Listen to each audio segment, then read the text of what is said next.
हम सब के साथ इस ट्रिप पे क्यों नहीं जा सकती? अनुमा साथ जा रही है तो मुझे कोई चिंता नहीं। तुम्हारा अगर मन है तो तुम जाओ। Thank you. बा, आपकी ये पोती ऐसे क्यों घूर रही है? इसे भी जाना है क्या? एक मिनट, अगर इसे साथ में आना हो तो उससे लिखवा लेना कि वहाँ जाके मुंह नहीं बनाएगी, फिर नखरे नहीं करेगी। हाँ बराबर है। गर्मी नहीं नहीं नहीं, मैं साथ में चलूंगी ना, जो भी रूल्स होंगे मैं फॉलो करूंगी। हाँ फिर ठीक है।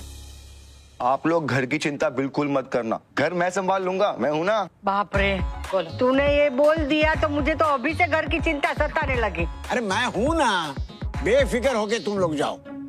अच्छा अनुमा, मुझे बस बुकिंग करनी है, आप फाइनल नंबर बताइए, टोटल कितने लोग जा रहे हैं? 9 जन की बुक कर दे बस। 9 नहीं 12।